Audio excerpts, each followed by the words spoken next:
stress is a killer. That, in fact, is not entirely true. The ability to experience stress in small doses is elegantly adaptive. What makes stress toxic is when we experience stress and that stress response remains chronically activated over time. Hello, people. Welcome to the community of the Growth Mindset podcast. Guys, if you are a first-time listener, don't forget to subscribe on whichever platform you're listening from so that you don't miss on more interesting episodes coming up in following weeks. And for our daily listeners, here we are again with a new episode where we will interview another interesting personality from a unique industry and understand how they were able to accomplish this great level of success. Remember, this is a podcast where we learn easy, practical methods and tips that we can implement in our daily lives from the very best and the most successful people known today. Because as we all know, success leaves clues. And we, the people having the growth mindset, will use these clues to create a better, more fulfilling, and a successful life. So, let the growth begin.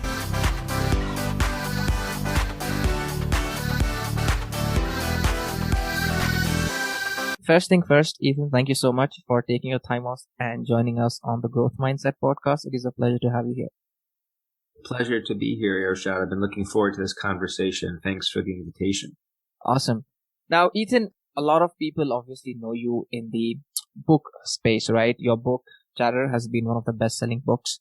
And there are a lot of people in India that are not very well exposed to a lot of different writers and authors apart from India, right? So, yeah, obviously giving an insight about your journey. Obviously, as I said, your book, Chatter, is one of the best-selling books.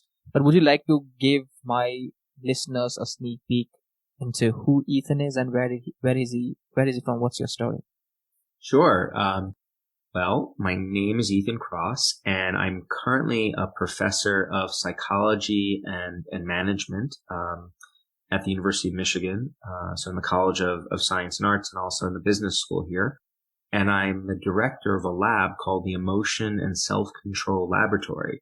And what we do in that laboratory is we do studies, experiments to try to figure out how people can align their thoughts, feelings, and behaviors with their goals. And so to put that more simply, what we do in the lab is we try to figure out, hey, if you're motivated to think, feel, or behave a particular way, how can we help you reach that goal? And as many listeners will no doubt know, sometimes it's a lot easier said than done when you say, hey, I want to feel happier, or I want to be less anxious, or I want to perform better. Not always easy to do that. And so we try to open up the hood on your mind, if we use the metaphor of a car, and try to get in there and figure out, well, what allows people to control themselves effectively?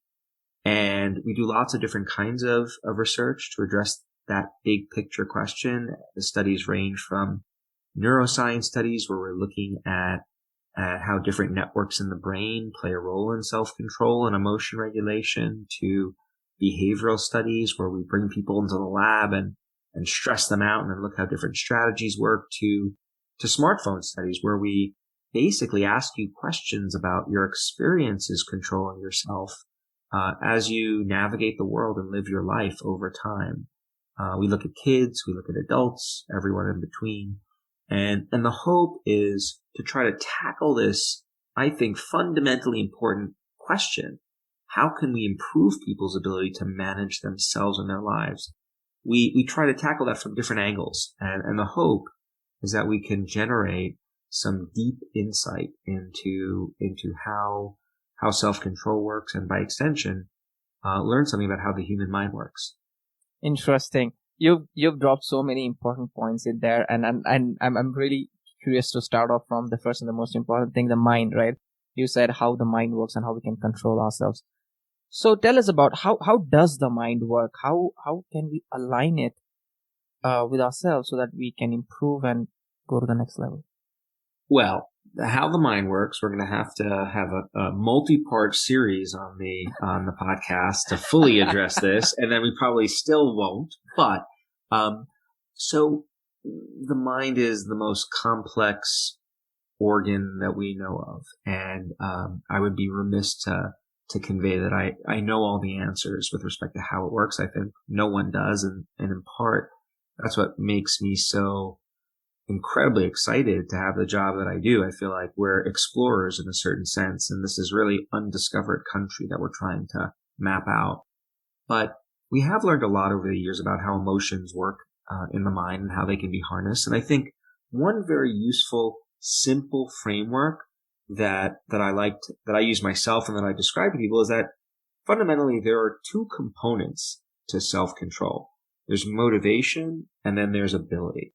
So, and you need both of those pieces. Both of those are essential pieces to this solving this puzzle of self-control. So let me break that down for you.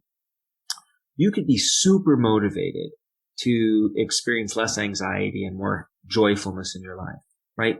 Score the highest on that dimension. But if you don't have the actual know-how, if you don't have tools to help you actualize that goals, you're not going to achieve those outcomes.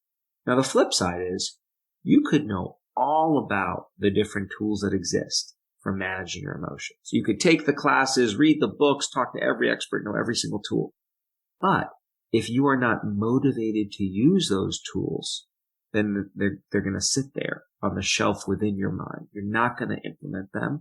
And so you really need to have both motivation and ability.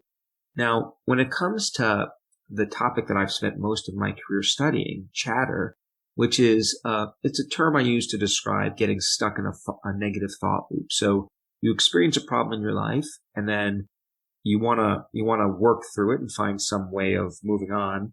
But as you focus your attention inward to find a solution, you end up just stuck. You end up spinning like one of those hamsters on an exercise wheel that's running, but not getting anywhere, right? If it's chatter about the past, we call that rumination. If it's chatter about the present or the future, that tends to take the form of worry. Regardless, a lot of the time that people are experiencing chatter, which really can be debilitating, as maybe we'll talk about later, in a variety of ways, I think a lot of people are naturally motivated to not feel that way because it in fact is so aversive. So then the question becomes, well, what are the tools we can use to help us stop experiencing chatter? We don't learn about those tools in school. I mean, some kids do, depends on the school they go to, but on the whole, I don't think we have a systematized effort to teach kids about these tools. And we don't necessarily learn about all these different tools in our families, right? Like some families do teach their kids about tools. Like I learned about tools when I was growing up, but not all families do. And sometimes the tools that parents teach their kids are tools that they think work, but that science suggests don't always work and can even be harmful. So I think there's enormous opportunity here to share with folks what we've learned about how to manage the mind in this way to help them, in particular when it comes to experiencing chatter. So that was a long-winded, well, actually, I guess, for a question about how the mind works, that wasn't too bad. It wasn't too long, I guess. I'm sure because as you said, right, this is an unexplored territory and we are continuously trying to understand how it works. There are so many caveats. What we believed 30 years ago and what evidence we have today when it comes to psychology and neuroscience, it's totally different, right? And we are always learning and growing. Now, you talk about chatter. You've also written a best-selling book as well. Now, give us an idea as to what exactly is chatter, how does it work, and how does it affect us? So human beings have something that make us unique from other species. A couple of qualities, but one in particular is the ability to reflect on our experiences. And so when we experience negative events, we often turn our attention inward to make sense of those experiences. Like if you're rejected by someone, well, why did that happen? I'm not used to being rejected. That violates my understanding of who I am. Yep. So we often use our mind to make sense of those experiences. But as I alluded to earlier briefly, those attempts to make sense of our experiences often backfire. We don't come up with clear solutions, clear stories that allow us to leave our experiences behind and move on. Instead, we start perseverating over and over. We focus on what's bothering us so narrowly that we become consumed with it to the point where we can't think of other things.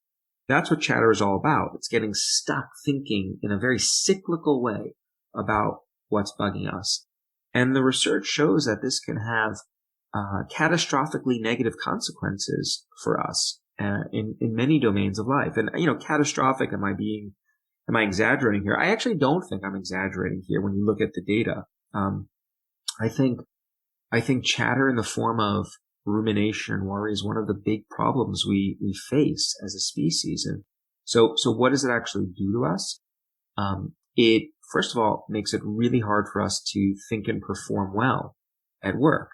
And the way this works is we have a limited ability to focus on anything at any given moment in time, right?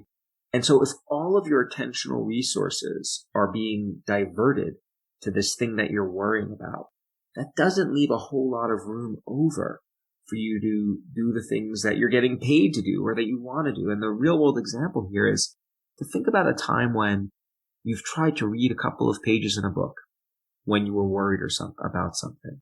Many people often report having the experience of reading 4 or 5 pages.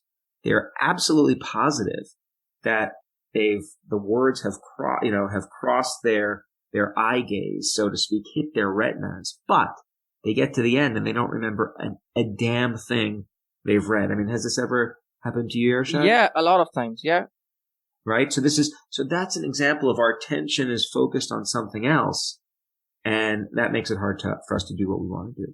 So, apply that to work. That's not good for doing your job, right? So, in fact, the World Health Organization, I believe, recently put a price tag on chatter in the form of anxiety and depression in the workplace. And I think the statistic was over $1 trillion hit to the global economy. Wow. That's what these kinds of debilitating states can exert. So that's just thinking and performing. We also know that chatter can undermine our relationships with other people. There are interpersonal consequences.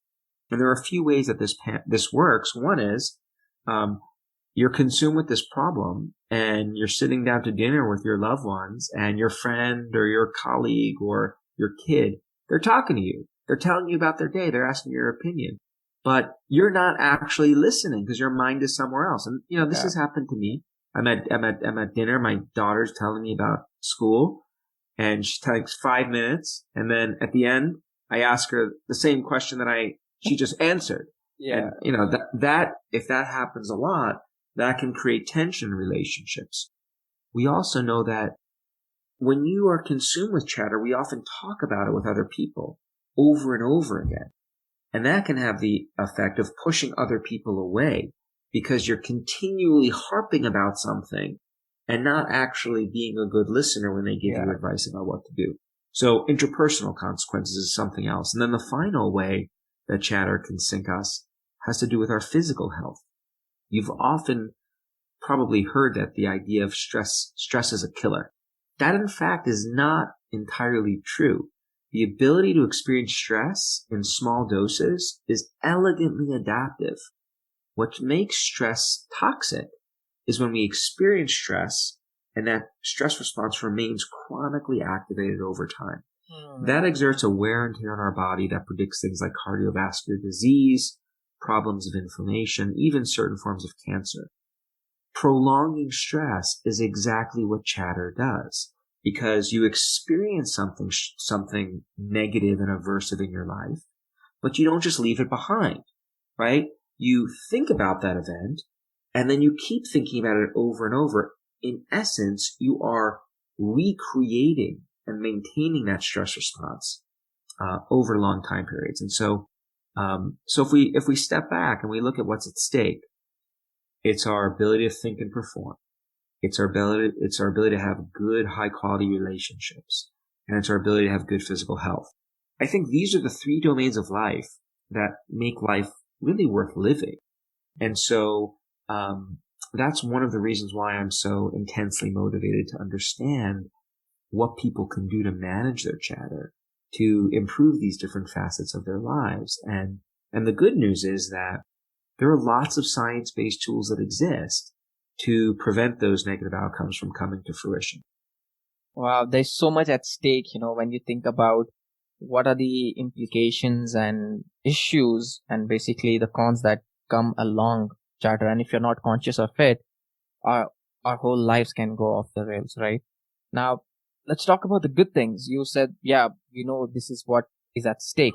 What can we Yeah. do now? Any practical tips that you think we can do to get rid of the chatter and think positive and come out a better person? Yeah. Number one, there are lots of things you could do. As I like to say, there's no single magic pill that helps everyone in all situations. What we've learned is instead we have access to an evolutionarily developed toolbox of skills. So evolution has given us not only this ability to experience chatter, but also it's provided us with some tools to manage it when it strikes. And I like to give people a framework for thinking about how these different tools work. And you could think of there being three categories of tools, three buckets. One there are tools that you can implement on your own. Ways of changing the way you think about your circumstances that are often really easy to implement that can help in the moment when you're managing chatter. Then there's a second category of tools. These are tools that involve other people. They leverage our relationships with others to help us manage our chatter. And then finally, there's a category of tools that involves leveraging our physical surroundings. So ways of interacting with the physical world around us that can help us manage our chatter from the outside in, so to speak. And so we could go through those buckets if you'd like and just give a couple of samples. In my book, I talk about like 26 different tools. I would have to speak 17 times faster than I'm speaking right now to get through them all. So I'll just go over some of my favorites. Does that sound good? Please, sounds good. So, things you could do on your own. One of my, let me back up a second. If we think about chatter, what often happens when we experience chatter is we zoom in very narrowly on the situation that's bothering us. So let's say it's about COVID and the Delta variant. We are hyper focused on all of the awfulness that currently surrounds living during a pandemic, what it's doing to our lives and our families' lives and the inability to do this and what if people get sick. So we're really narrowly thinking about this. When we focus really narrowly on a problem, when we're totally immersed in it, that can make it harder for us to see alternative ways of thinking about our circumstances that might lead us to feel better. And so what we've learned over the years is that when you find yourself consumed with chatter and really immersed in a problem, being able to take a step back and think about your circumstances from a more detached or what we call psychologically distanced perspective can often be really valuable. And there are lots of ways to get distance from your problems. One of my favorite ways is to use something called distanced self-talk. What this involves is actually using language and certain parts of speech to effortlessly shift your perspective. So when you're struggling with a problem, rather than thinking, oh my God, how am I going to manage this? You might think, all right, Ethan, how are you going to manage this situation? So you actually use your name and the second person pronoun you. What that does is in a certain sense, it shifts your perspective. It gets you to start thinking about yourself like you were thinking about another person or giving advice to other people. And one of the things we know from lots of research is that we are much, much better at giving advice to other people than we are taking our own advice. There's actually this is true, right? It's, I've yet to meet someone who disagrees with this. The reason why that is because when the problem is not happening to you, you've got distance from it. You can weigh in more objectively without all of that flood of emotions bringing you down. And what we've learned really neat is that language can provide us with this tool to distance. A real world anecdote that shows how this tool works. One of my favorites comes from Malala Yousafzai, youngest person to ever win the Nobel Peace Prize. Some of your listeners are no doubt familiar with her story. Several years ago, she was living in Pakistan in an area that was controlled by the Taliban. And she, from a young age, was an outspoken advocate of young women's rights to receive an education. And Taliban wasn't happy about this. And so when she started promoting her ideas, she received a death threat, from the Taliban. And the Taliban didn't just make this threat, but they followed through with it. They tried to assassinate her while she was riding a school bus home one day. And she went on to make a full recovery and win the Nobel Peace Prize. So a nice ending to that story. And around the time that she won the prize, she went on a talk show in the United States and gave an interview. And the talk show host asked her, when you found out when the Tali were coming to get you, what went through your head? What did you think? And she said something to the following effect. I used to think that when the Tali would come, what would I do? Oh my goodness. And then I would say to myself, oh Malala, just take a shoe and hit the Tali. But then I would respond, if you take the shoe, you won't be any different from the Tali, so you must treat them with respect. And what was remarkable is here this young girl, 11 years old, I think at the time, she's contemplating the most stressful thing you could possibly imagine. Yeah. Someone coming to get her, kill her. And what does she do? She flips the linguistic shift, right? And starts talking to herself like she's giving someone else advice. So that's one thing you could do. I use this tool a lot when I feel chatter brewing in my own life. All right, Ethan, how are you going to manage the situation? Now, I will give listeners the caveat that I would not advise using this tool while you're walking down a city street out loud. So you don't want to start talking to yourself out loud with your own name. Some people like talking to themselves out loud. If you want to do that, make sure you have some AirPods in, so people don't know you're talking to yourself. The reason that is, if you do talk to yourself out loud and find it useful, which some people do, that's fine. But it does violate social norms to obviously talk to yourself. So I do it silently in my own head and find it to be very useful. So that's one really simple thing you could do on your own to manage your chatter. Let me tell you about one other tool. That's another distancing tool. We call it mental time travel, or in technical terms, we call it temporal distancing. If you're dealing with an acute stressor, let's say you were just rejected, or you didn't get a job you were interviewing for, or an exam didn't go well, rather than think about how you feel right now in this moment, think about how you'll feel about this experience a month from now, or a year from now, or 5 years from now. What that does, what jumping into that mental time travel machine does for us, is it makes it clear that as awful as what I'm experiencing is right now, it'll eventually fade, because emotions do on the whole fade with time. And it highlights the instability of our current emotional state. And that does something very powerful and important for people. It gives us something called hope that we'll feel better. And we know that hope is a powerful tonic, if you will, for managing an unruly, chatter-filled mind. So I'll often do this when it comes to COVID. We're now in our, I think, 18th month dealing with this. I have yet to hear anyone who says that the current state will persist for decades. By all accounts, we're moving in the right direction. There have been some hiccups, but I think we are progressing well. So I'll often think, well, Ethan, how are you? And I'll use my name as well, double dose of distance. I'll think, how are you going to feel about this a year from now, when we're even further along, when my kids are vaccinated, when we get our booster shots, when more of the country is vaccinated and you could travel again freely? That makes me feel really good. You can also go back in time in the time travel machine to broaden our perspective in another way. And I do that too. I often think, well, we've dealt with pandemics before, and actually we've dealt with pandemics that were much worse than what we're currently dealing with. The pandemic of 1918 was at the death rate was much, much worse. Technology wasn't nearly as good. Yeah. The comforts that we now have in our ability to manage the fallout from this pandemic are much better right now. And that also helps. So these are slight shifts that they don't make our problems go away and disappear.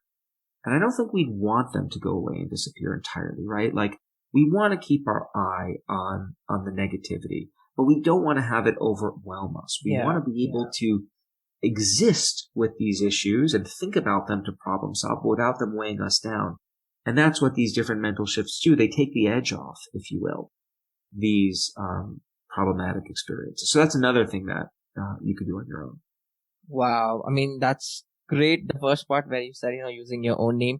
And I also think it makes you kind of lower your guard as well, right? Rather than, because if I think now saying, okay, why am I doing it like this? Now I'm kind of attacking myself.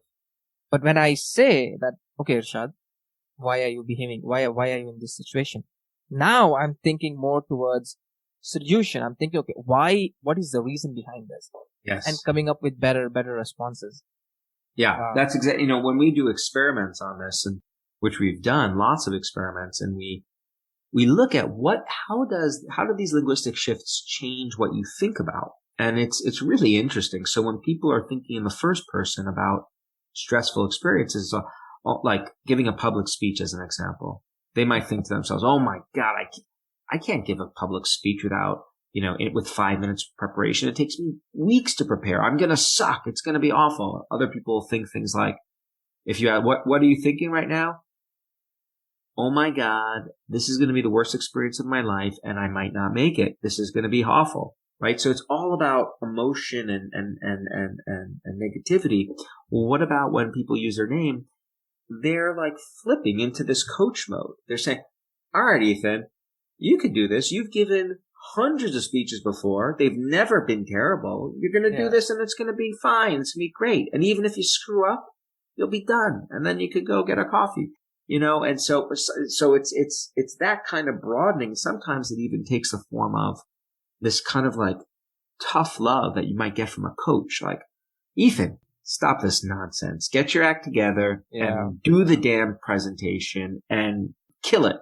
And so it's really, many people can report people are cognizant of when they use their name, how it shifts their feelings. I mean, I would ask you, like, when you use your name, can you feel that difference in how you're thinking about your circumstances when you use your name? Absolutely. It totally kind of makes me feel like, I'm kind of advising the other person. It's not like me trying to figure things out, but more like, okay, all right, let's help him out rather than me trying to attack myself. That's what I personally feel. That's right. So, and that's where the value, we think a lot of the value comes. So those are two very easy, things you could do. Again, that's like 2 out of many, many more, things you could do in your own. But maybe let's switch to, other people, because I think that's another important tool. What's interesting about other people is the following. There's been a lot of research on this topic, and we know that when people experience chatter, they're often intensely motivated to share their feelings with other people, to talk about what they're going through. There are a couple of exceptions to that rule. So we tend to not want to talk about experiences involving shame or embarrassment. We try to conceal those experiences, also trauma of some sorts. But all the other stuff, the anxiety, the sadness, the anger, we want to share our emotions with other people. And there's been a lot of work that's looked at what are the consequences of talking to others about our emotions. It turns out it doesn't always help. And sometimes it actually makes our feelings worse. It makes our chatter worse. And here's why that happens. So many people think that when they're struggling, what you want to do is find someone to unload your emotions, to just vent your feelings, get it off your chest. What we know is that venting our emotions to other people, just spilling it out, that can be really good for enhancing the sense of connection between two people. So it boosts the friendship bonds that people share. But if all you do is vent about something, so if I tell you, Irshad, you wouldn't believe how irritating this person was this morning, and they said this to me, and then you respond, really? That sounds terrible. I can't believe they'd say that. What did you do? Well, I lost my cool, and then I told them that they were a bleep, bleep, bleep. And they said, oh, that's exactly what I would do, and this is terrible. All you're doing you're ping-ponging back and forth, and you're keeping those negative emotions activated. So you feel good about our relationship, but you leave the conversation just as upset as when you started. And you could see these kinds of co-rumination vent sessions playing out online on social media quite a bit. when you look at these kinds of echo chambers that often form around emotional issues like political issues or social issues, climate change, abortion, and so forth. People just are revving each other up in ways that are not helping them diffuse the emotion. So what we've learned is the formula for talking to actually help people, it actually involves doing two things. You want to find someone, you do want to share your emotions to a certain extent. Like, it's important that you understand what I'm actually feeling at any given moment in time. But at a certain point in the conversation, you, as a person who is there to provide me with support, you want to try to start broadening my perspective. So saying things to help me think about this experience differently. So you might say to me, hey, Ethan, but it's one meeting, many other positive experiences. So don't let this one bring you down. Or I've dealt with something similar like that before, and here's how I've managed it. Like, different ways of shifting my perspective to ultimately help me work through that situation effectively rather than just stewing in it. You, as someone else who didn't experience that event, are ideally suited to help coach me through it. But that's not always what happens when people go to one another. So the take home here is, I think there are two take homes. When you are, when you're struggling with chatter and want to get support, don't just talk to anyone about your emotions. Think really carefully who helps me, not only a person who empathically connects with me, but who actually helps me reframe how I'm thinking about this experience in a way that ultimately allows me to work through it. Talk to those people, not to the people who are just revving you up. And then the second take home here is, now that you know how this works, try to be a better chatter advisor to others when they come to you for support. Don't just ask them about what they're experiencing. You do want to do that to a certain degree, but at a certain point, do try to help broaden their perspective, because it has the potential to make a difference. So that's one component to how you can make your relationships productive when it comes to chatter. Okay, that's perfect. And you said the last part is the environment, right? So what can we do there? Any practical tips that can help us manage our environment, or what can we do there? Yeah. So one thing you could do is you can organize your spaces. I'm not a particularly organized guy when it comes to my office or home. My wife is always, complaining about the laundry trail that exists in our bedroom, and I've got piles of books usually. But something interesting happens to me when I'm working on a book or an article, and a little stressed or chatter filled around it. I start organizing.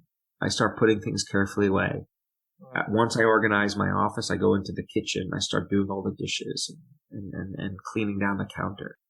And essentially what I'm doing is I'm trying, when we're experiencing chatter, we often feel like we don't have control of our thoughts. They're controlling us. Our thoughts are disordered, if you will. And what we've learned is you can compensate for that experience, for that feeling of not having control, by exerting control around you.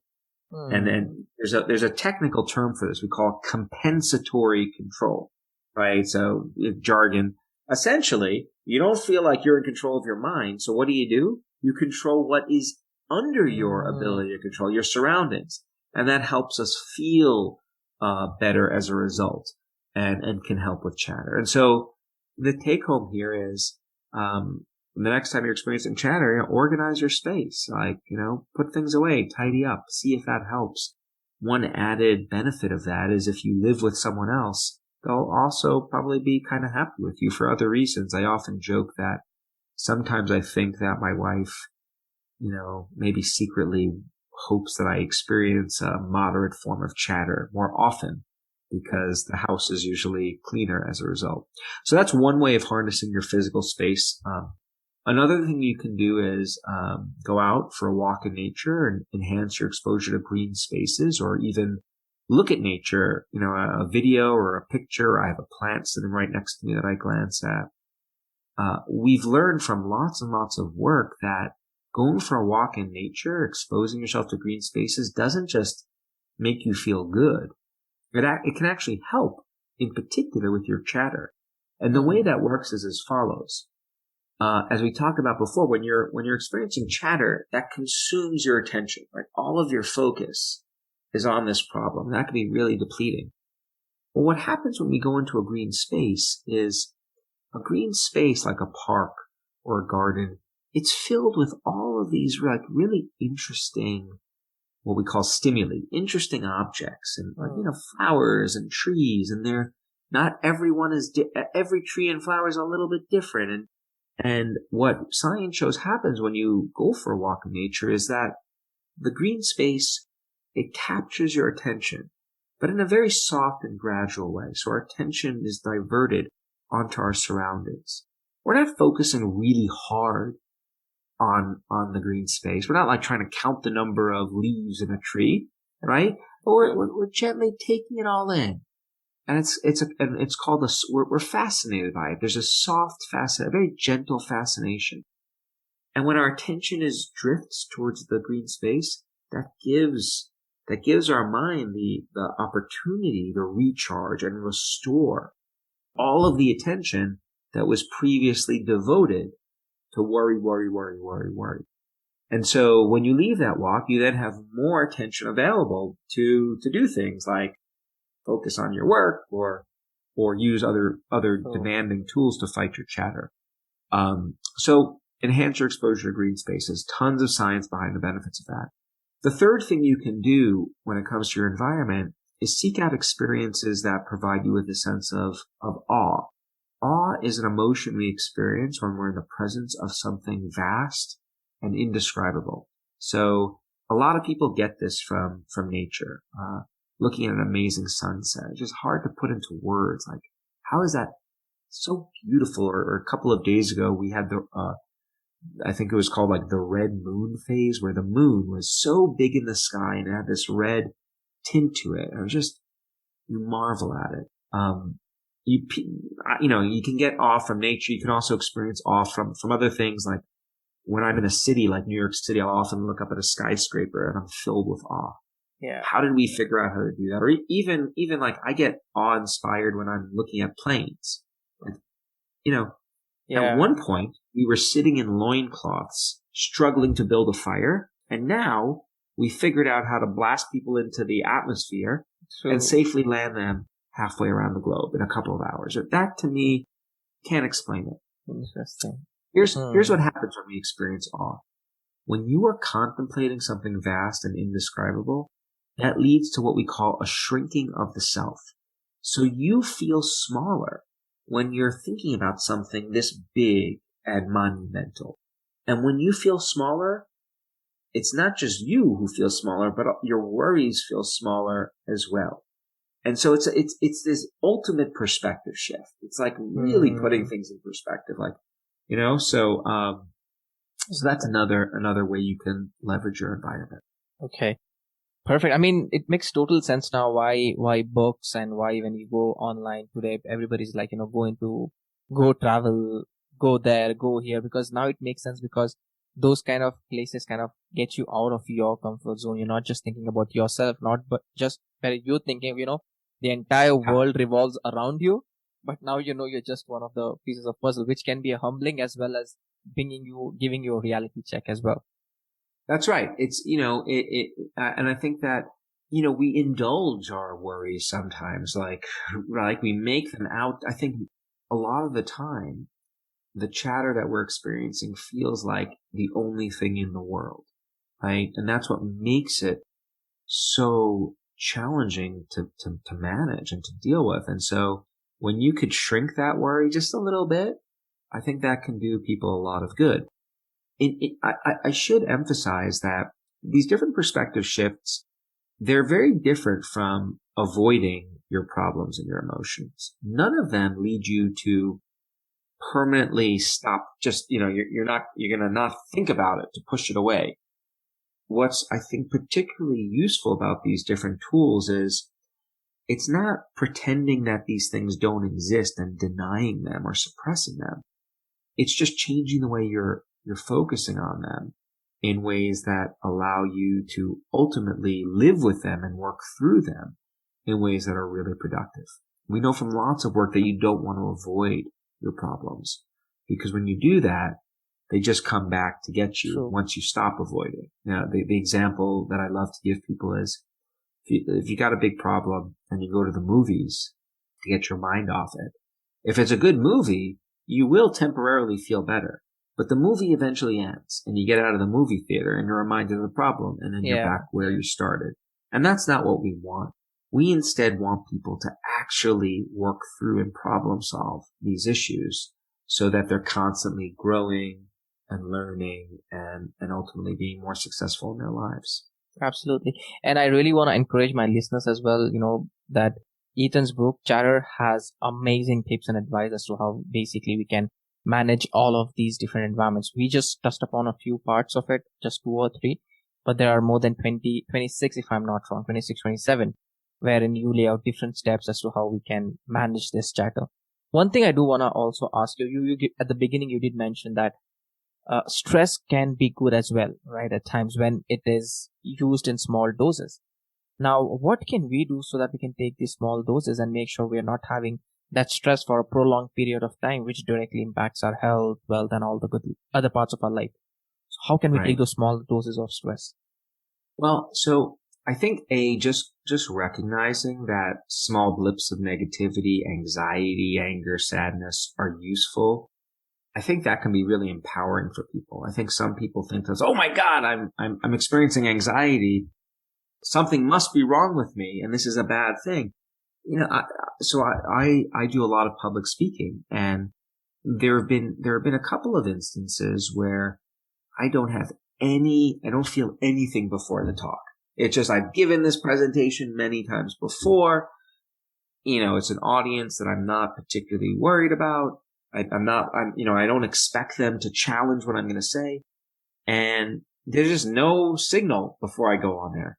Those talks that I've given have been some of the talks I think have gone, maybe not as well as others, right? When I have a really high stakes event and I experience a little bit of butterflies in my stomach or in my chest, like that motivates me, that energizes me, that arousal to number one, prepare, and number two, execute. So the small blips of stress are not a bad thing. Now, how can you figure out when the small blips are turning into medium or longer blips? It's different for every person, so it's hard to put an exact number. We cannot, as far as I'm aware, I've been doing research on this for a while, there's no app that I'm aware of that we could program an algorithm and tell you based on your blood pressure and some questions we ask exactly when you're in the problematic zone.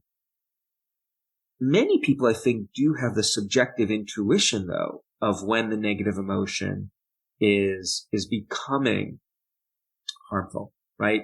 And the questions I like to get people to ask themselves is, ask yourself, is the stress, is the anger, is the anxiety interfering with your ability to do what you want to do, or live the kind of life that you want to live, feel the way you want to feel, right? If it is, then that's a cue that the stress is becoming problematic, and if prolonged, can become toxic. But if you're able to manage that, if you're able to coexist with that stress at moderate levels, then I think recognize that that's a feature of the human. I mean, not just the human condition, but animals as well, right? Like, if you can't, I tell the story in the book of kids who are born into the world each year. They're incapable of experiencing physical pain due to a little blip of genetics, genetic polymorphism. They don't have a gene that is needed to experience physical pain. What ends up happening to these kids is they end up dying young because they get their hand stuck in a fire and there's no cue to tell them to pull their hand out of the fire. Or they start scratching their mosquito bites and they don't have a cue that says to stop before they break the skin. So they keep scratching and they get open wounds that become infected.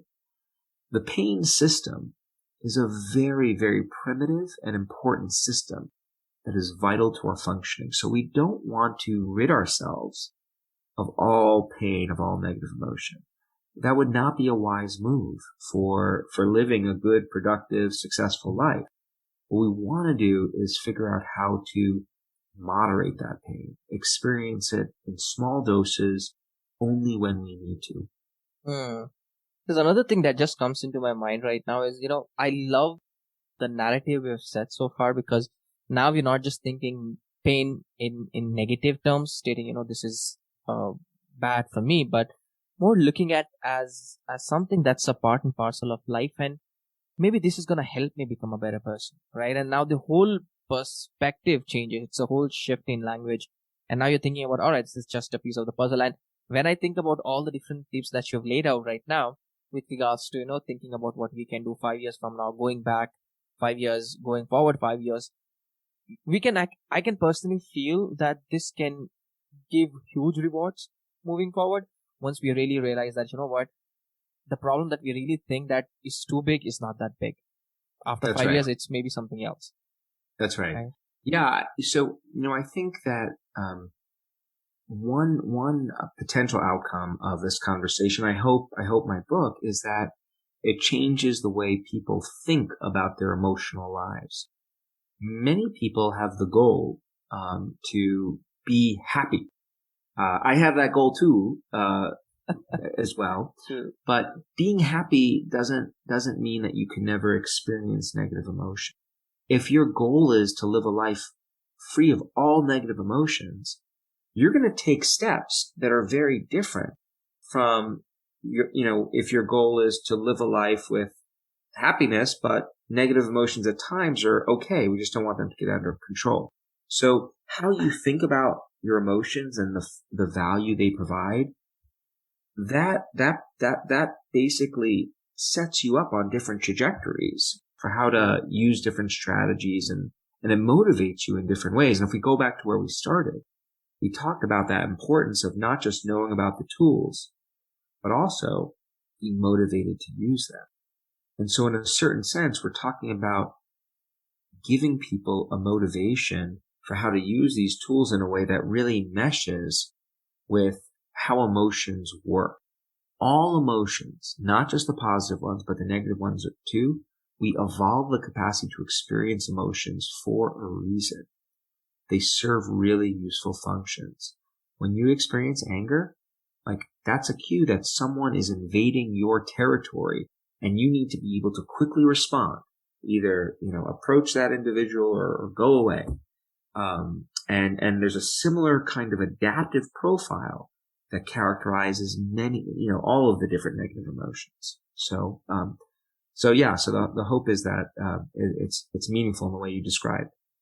Man, I love this because, then I've interviewed a lot of people so far, and from different verticals, be it business leaders like Seth Godin, Neil Patel, to neuroscientists, and this by far has given me so much interesting cues and important points. I think, there could be follow-up interviews to this, because there's so much to cover that I personally know. There's so much to learn about ourselves, and so much that a new tech, more and more research, since you are on the front line and you basically see more and more new upcoming insights into this thing. So this was wonderful.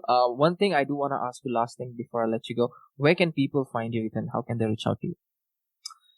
They can go to my website, www.ethankross.com, and there's info about me, about Chatter, about the lab. They can also find me on Twitter and Instagram and LinkedIn as well. Thank you so much for joining. Thank you. Super fun conversation, and I hope listeners find it useful, and let's stay in touch. This brings us to the end of this episode, and hope you at least had one takeaway from this interview. If you have any questions or want to talk to me personally, you can find me at www.silawathirshad.com. See you soon.